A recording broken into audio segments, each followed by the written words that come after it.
Broads Media.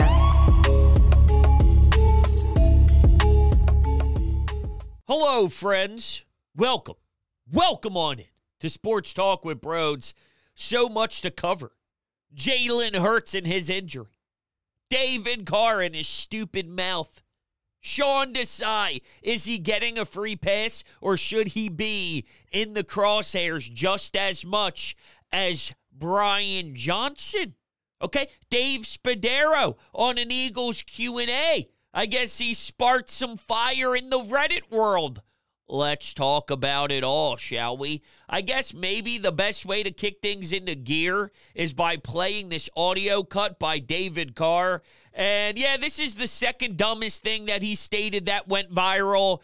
I don't think that all publicity is good publicity, and I'm giving him everything he wants, because I know for a fact that all of you listening right now are very intelligent, and there's no way that you are dumb enough to say, you know what, I'm going to tune into what David Carr thinks on a regular basis. I'm going to watch him Monday through Friday, or whenever his show is. I don't know the name of it. I don't know when it airs. I know nothing about it. I just see some things on Twitter, unfortunately. But that's my point, is it's not going to translate into me now actually buying into his product. His product blows. And that's why he's vomiting out the mouth the way that he is, because no one even was aware that David Carr had a job. Nobody even knew that he was working in sports media until he ripped into the Eagles fan base last week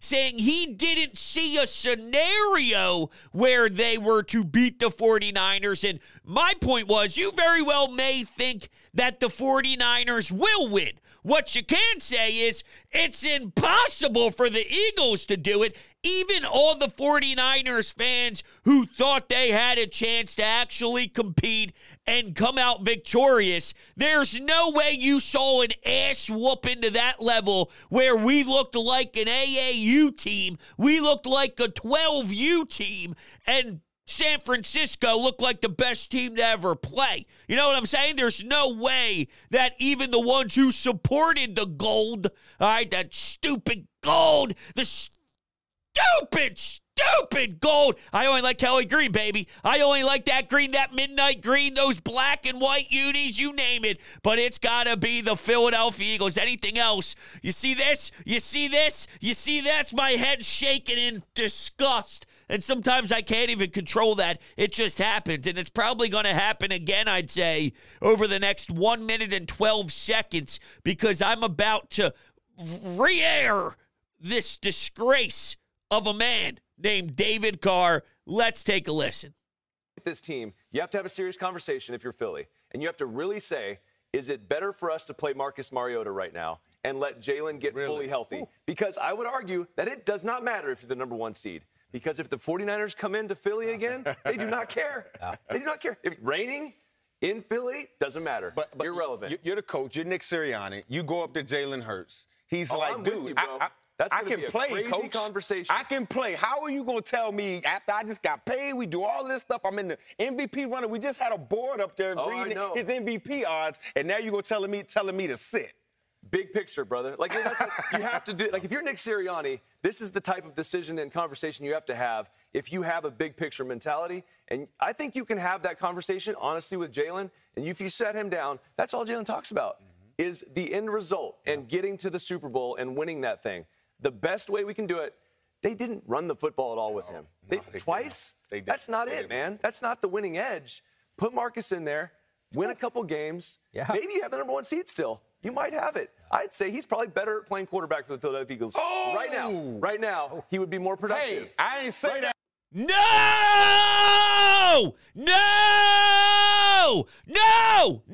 You cannot get away with this. No! Now, weirdly, there is some truth to maybe his overall thought, but how stupid can you be to say that Mariota gives them a better chance? What your point might sound like to me, and I gotta reach, because quite frankly, you're not good enough at your job to properly explain it for the masses to consume, so I'll have to do it for you. So it sounded like he believes that Jalen Hurts isn't healthy right now. Jalen Hurts isn't right. If your overall point was, when I watched Jalen Hurts and when I watched his inability to be effective with his legs like we've seen in years past, we know he had an injury earlier this season. He talked about how much the bye was very important for him to get some rest. He was wearing a knee brace. He just didn't look right. He didn't play a good game against San Francisco,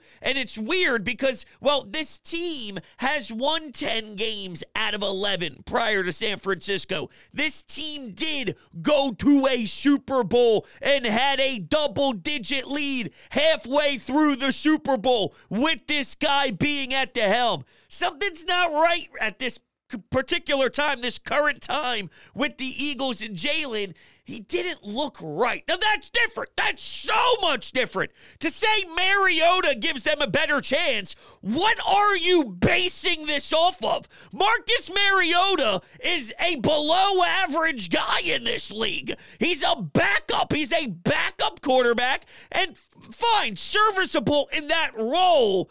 But this dude, Jalen Hurts, while he's not the MVP favorite in my eyes because of how bad the 49ers carved this team into pieces, and they clearly knocked them down hard. Roby and Eli Ricks, by the way, during the pregame stuff, when Bradbury is getting shouldered and the San Francisco 49ers are playing Mr. Tommy Toughnuts, Roby and Eli Ricks were sitting there watching their own teammate go through it, fixing their gloves. No balls, no balls, no balls. And they played like they had no balls because Brock Purdy, the quarterback, Brock Purdy, can beat you down one-on-one, Roby. You should be embarrassed. You should be pissed. You should be so aggravated. I hope you haven't slept one lick since that game, because it should be replaying and replaying because you got showed up. And Ricks, Mr. One Arm, that's what I'm calling him, Eli One Arm Ricks, because all it takes is one arm to push you off of anybody. They could use their pinky. It might be Eli Pinky Ricks, because all it might take is a little poke, because you can't defend a lick either. All right, that's where we're at, and I thought by Wednesday night, this is being recorded at 9 p.m., I thought by now that I'd actually have some excitement for the next one, and like, hey, you're playing Dallas, let's go, let's move this thing forward. Nope. Cannot believe they were so disengaged against that team. But what is this clown basing his opinion off of with Mariota? I think what happened is they saw the reaction they got after last week, and they told him, keep plugging away. Let's see if we can one-up that.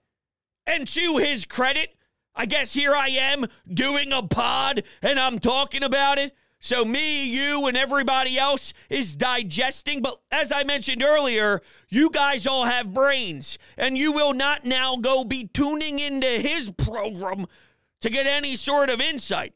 Idiot.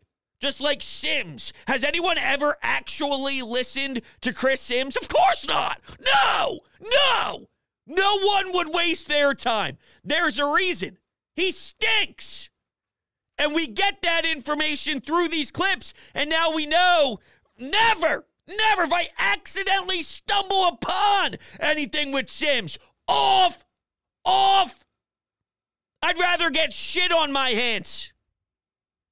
How would that happen? I don't know. Why was that the first thing to come to my mind? No idea.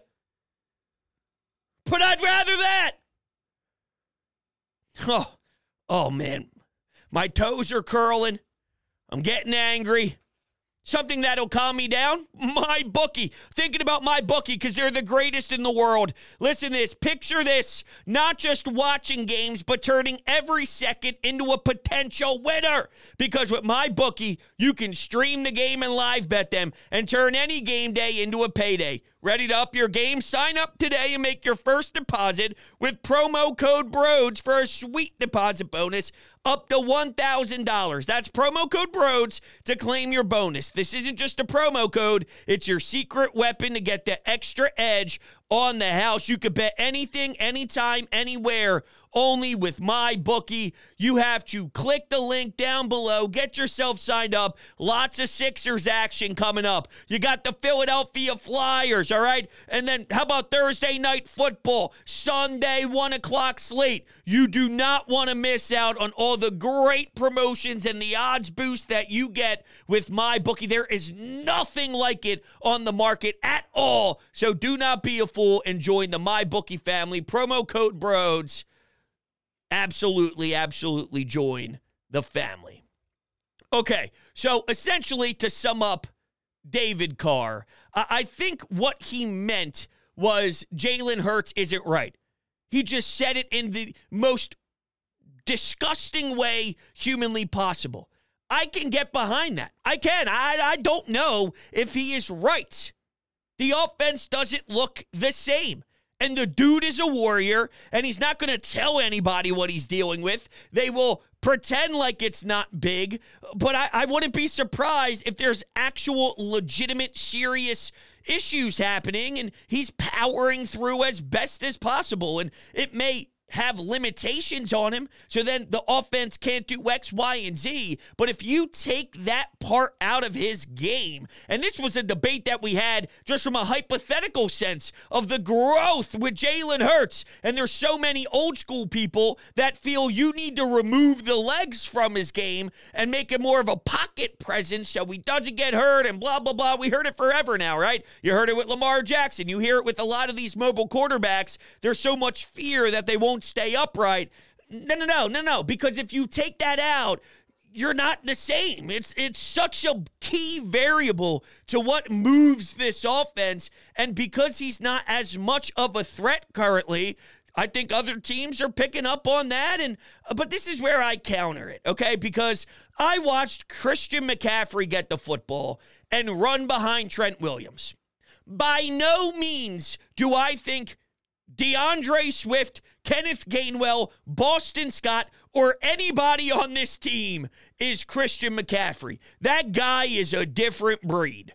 But I do think that there's serious talks to be had about what makes this Eagles team special outside of Jalen Hurts playing his best game. It's the offensive line. And you're telling me, I don't care if it's the best defensive front in football. I don't care if it's a top 5 defense. I don't care what it is. You have such great talent on your O-line. You're telling me that you can't get anything established in the run game enough? You're struggling to do any of that?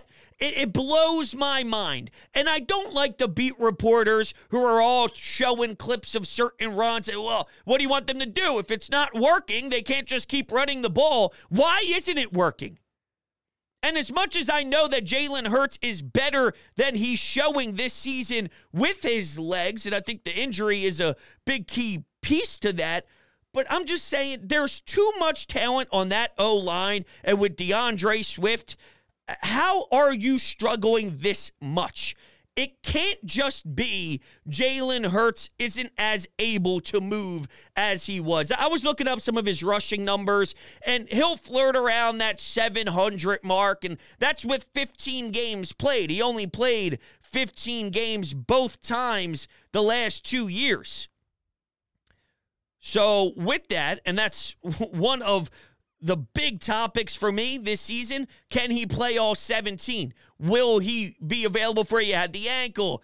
Well, I think he's limited right now.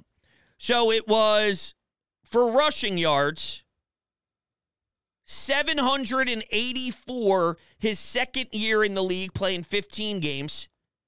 In 2022, 760 yards in 15 games. So far in 12 games, he has 430. So he's on pace for about a little over 500 or so, which is 200 plus yards shy of where he's been the last 2 seasons with the football in his hands and gaining traction on the ground. It's brutal to watch sometimes, and that's not all that went south against the 49ers. I don't know if he saw the field very well. I don't know if there's a correlation between maybe how he feels physically and his timing with some of his dropbacks. And is the football out quick enough? Is he waiting too long? Is there a hitch involved with maybe a screen pass? I saw a clip out there where he hesitated for half a second to get the ball out for a screen, which gave the 49ers just that much more time to get set and move upfield to make the tackle. Here's what I'm not going to do. I'm not Mr. All 22. I'm not watching every single snap and going on replay and say, well, this and that. That's not my thing, all right? I think everybody goes a little too overboard. There's a few people that I really like to get their insight and their knowledge. Greg Cassell, the guy's a legend, been doing it forever, Inside the Birds. Guys like that, I'm all for it. But sometimes I feel that there's too many people with access that just say things with a voiceover on these clips. And come on, I'm sorry, but I'm sorry. You're not going to sway me with that, all right? I'm not going to pretend like that's my forte. I'll give you my assessment on what some of the experts think. I'll give you my thoughts and my opinions after I gather that information from the ones that have studied this and made it their professions for years and years and years and decades. But other than that, I'm not doing it myself. And it does seem, though, that after watching and seeing some of the people that are out there that do have a lot of credibility with it, that Jalen Hurts wasn't on with his timing with some of his receivers. There's a lot of plays that are questionable downfield just with design. And that brings us right into Dave Spadaro, who did a Q&A on Reddit for the Philadelphia Eagles. And someone was asking about the offense because Nick Sirianni is an offensive mind. Obviously, he's got his hands in the cookie jar with this offense. And Dave Spadaro's like, yeah, he's heavily involved. And I guess that ticked people off the wrong way. He's the head coach. And he's on the offensive side of the ball. Of course, his voice and his scheme and his ideas and his philosophy are all over this offense. Just like it was with Shane Steichen, but maybe Shane Steichen had a longer leash because he clearly showed that he had such a good feel on the game. I don't know if they're giving Brian Johnson enough freedom to maybe do exactly what he wants. But what I can't do is I can't forget that there was once a time with Nick Sirianni that he had to give up the play calling, and maybe it was too overwhelming or he wasn't sharp enough in that area.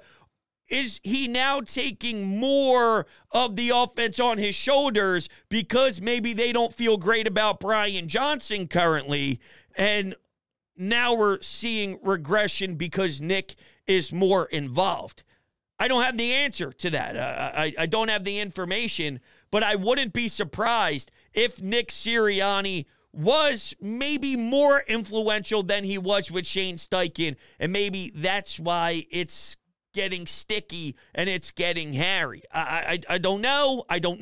I'm looking for reasons why. That's what we do here. When we see things change, when things are shifting, when you're starting to catch on trends, positive or negatively, why is this happening? They trying to force feed too much? Are they trying to look for the home run pass nonstop?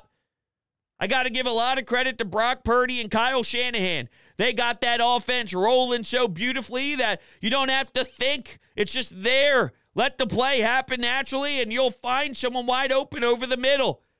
There were a few plays to A.J. Brown where he gets the ball off a quick throw there to the right side. He's using the middle of the field, and he'll get a catch and run after the possession, of course.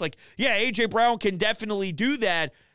But it doesn't look as simple as it once did. The offense didn't flow as much as it has under Jalen Hurts in the past. And I think there's a lot of variables here. Very raw offensive coordinator.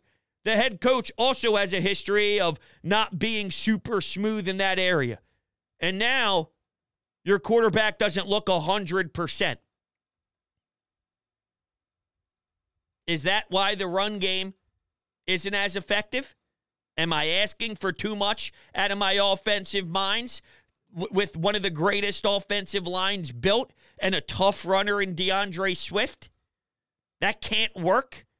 I find that so hard to believe. I lose sleep at night thinking, is there someone who will actually push back on me and give me reasons why it's too much to ask for some hard nose, leg churning yards?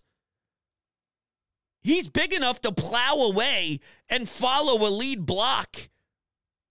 It's not hard to follow Mailata and Landon Dickerson, to follow Jason Kelsey or Lane Johnson. I'm going to say this one last time for all the dope San Francisco people out there. Lane Johnson is not false starting. It's not a false start. Oh, Lane Johnson false starts every game.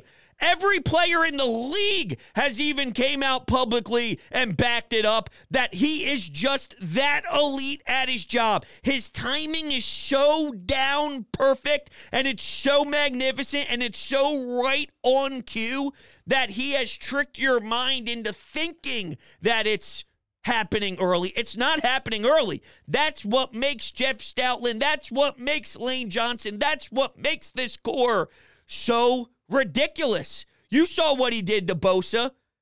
That's impossible. Bosa is a machine. Nobody's supposed to handle him like that. Lane Johnson can.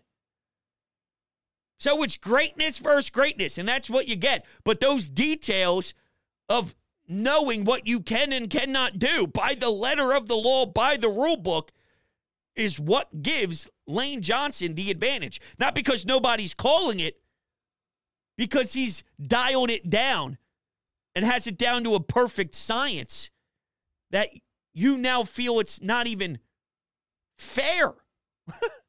I wish I was so good at something in my life that people thought it's too good to be true. Just not the case. Not the case at all. Is Sean Desai getting a free pass? I don't think so. I think what's going on with him, while I'm not going to pretend like some of the scheme stuff didn't bother me, soft coverage, watching guys play so far back off of certain playmakers, get up in their grill, make them earn it, put on pressure. Make Brock Purdy sweat it a bit because, well, there's an inch of separation. Force him to make a throw like Jalen Hurts made throughout those first two drives that were actually pretty when he hit Devontae Smith with a rope. And I mean, this thing was a dot to the right side of the field where nobody could ever get a chance except for Devontae. What a sick catch, too. There wasn't much there at all. There was no space at all.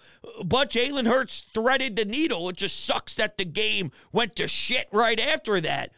Make Brock Purdy do that more consistently instead of some soft coverage. But I think Sean Desai is extremely, extremely good, and he's dealing with a lot of controversy right now with some of his roster, with some of the guys just not performing on their own right, not being ready to meet the moment, not showing up with the bright lights on, getting outworked and outmuscled. All right, Eli Ricks shouldn't be there. Morrow shouldn't be there. Ellis gets cut the day that Shaq is signed and brought in here. Now here's Shaq Leonard, the guy who was out there starting against the Niners, is no longer on the football team. That's how much of a disaster some of your plug-in guys were on Sunday. And, you know, hopefully the Dallas Goedert experience can really help out tremendously because we need to keep up pace and score a lot of points. And that place is going to be very loud. And the last thing I do is lie to you. All right, I don't pretend my feelings, and it's a straight shot.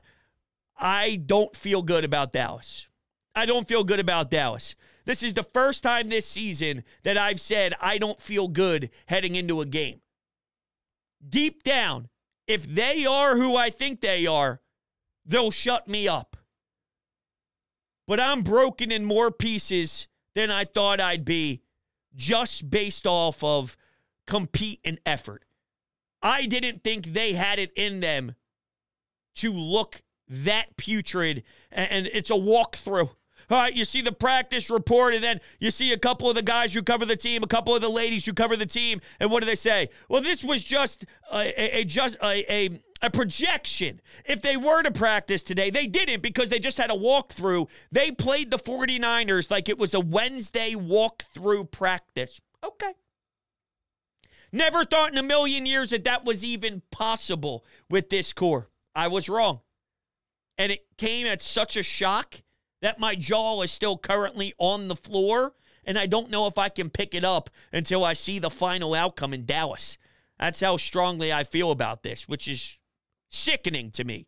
What's also sick, in a good way that is my friends over at TickPick. If you click the link down below, my promo code BRODES is already activated, and you will get $10 off your purchase, and get yourself to a Flyers game. Get yourself down to the Wells Fargo Center, or hell, the Eagles at home at the Link, and TickPick have the best prices guaranteed. Their ticket prices will beat any of the major competing marketplaces, and they are so confident about it, they guarantee it. If you find the same seats elsewhere at a better price than TickPick, you will get 110% of the price difference in the form of TickPick credit. There's also upfront pricing, so no more doing the math in your head to prepare for how much extra you plan on spending on top of the listed price on other sites. The price you see on TickPick is the price you'll pay at checkout.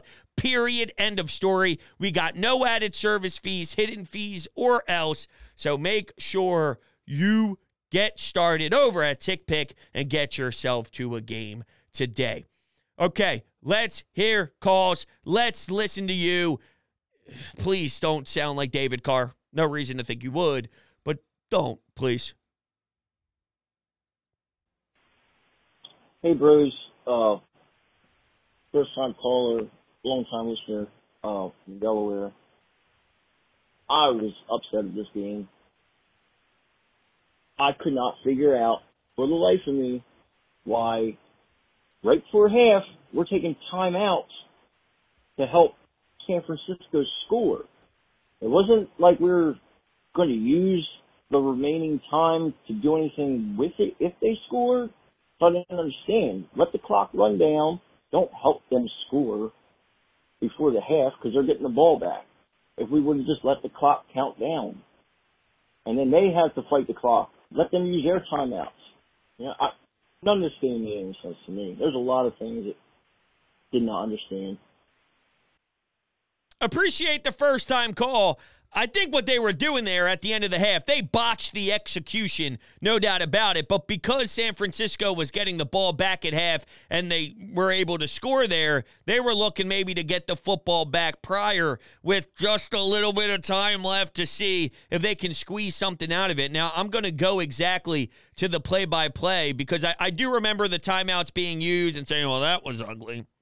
So when they scored the touchdown to go up 14-6, Eagles called their second timeout with 45 seconds to go. Then they called their second timeout with their third timeout with 41 seconds to go. And then the end of the half, they got the ball back with 38 seconds. So after the touchdown was scored, they had 38 seconds and they were looking to accomplish something, but they went 2 plays for 3 yards. So I believe that was their objective there. There was just so many other things that hurt me more. If that's more of just something that stood out because you were so mad at everything else, fine. Yeah, I'm just going to use that as sort of a description on the frustration with the coaching and not being prepared. This doesn't happen very often, though. There's not many weeks where we discuss what happened, and after we see the results, we're going, you know what? Nick Sirianni couldn't have them emotionally ready to attack the challenge. They weren't there to maximize what they do so well. Normally, it's that. Normally, it's exactly that. He had them ready to go. He had them motivated. They were locked in. They had an excellent jump. They went on a first good drive, sustained it, and we saw 7 points in a 5-minute drive. We do get those. It's just Then it results after that with 3 and out, 3 and out, 3 and out. And then the first half somehow ends and you have 7 points on the board and you're down 10-7. Excuse me, how did we get to that point? Excuse me, how did we go that sour at the end there with no juice to the offense? Excuse me, why is everybody so wide open on defense? And the list goes on and on and on and on and on. That normally Nick Sirianni having the team in his hands emotionally is normally what succeeds. It's very rare. Maybe they just didn't know exactly what the 49ers meant by we're bringing it. That's a little scary, though. Nothing that was discussed in the media, meaning player availability in the locker room. A.J. Brown had a statement, something along the lines of, we'll show you on Sunday, because he was asked about, did they talk about the lack of effort? Did they talk about how poorly they played? And basically A.J. Brown said, we're going to keep that in the locker room, but you'll see on Sunday. Well, you better bring it. I heard some guys talk on WIP. Nothing moved me. Nothing had me so ready that I was convinced, and now I can feel good about my football team again. Kelsey didn't do it. Brandon Graham didn't do it. Normally, I could hold my hat on something.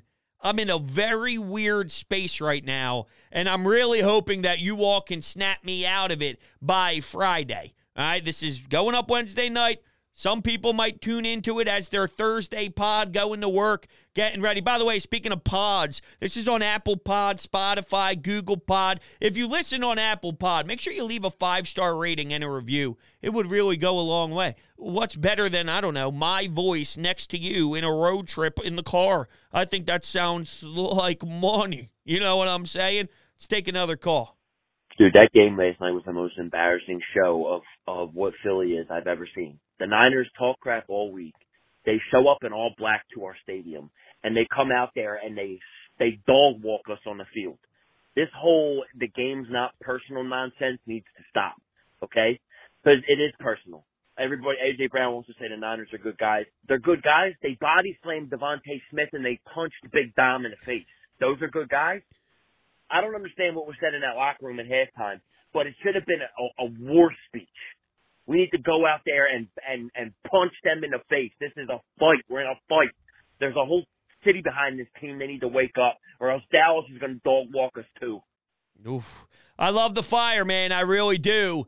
I don't know how. I don't know how that's what they came to work with. I don't know how that was the execution after it was all said and done. It was so terrible. It was so out of character. So if you want to believe deep down that there's some way that they can transition right back to a powerhouse, even if some of their wins weren't the most beautiful watch in the world, they were still significantly better than whatever that defense was. Their third downs are so bad. Third down so bad. Red zone defense, we need to clean it up. We have to. But I don't think this team stands a chance unless their offense can do more than just hang around in the pocket and then have Jalen Hurts trip.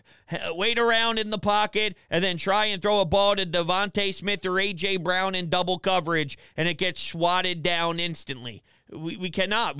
This team doesn't stand a chance until the offense starts to have a poetry to it. That's what it is. I call basketball poetry. The ball moves, it swings in the corner, wide open look, bang. There's something so sweet about it. Well, Shane Steichen and the play calling and some of the ways that they put together drives, there was poetry to the art. It was a craft. We need to see that again with the offense, and we really haven't. And I don't know if that's strictly just where Jalen is physically. I don't know if it's Sirianni. I don't know if it's Brian Johnson. I don't know if it's a combination of all three. It probably is, because that would make the most sense. We got to get the offense going, man. We got to get the offense going. And because this is so uncharacteristic, maybe you can hope that things improve, but I don't feel good. That's why I couldn't even argue about the whole David Carr part of it in the beginning, where he said, well, you think the 49ers are scared of that team? What am I going to do about it? I can't snap back at that. I got to shut up. My team got their ass kicked. They can make all the jokes they want. They can say all the things that they want to say.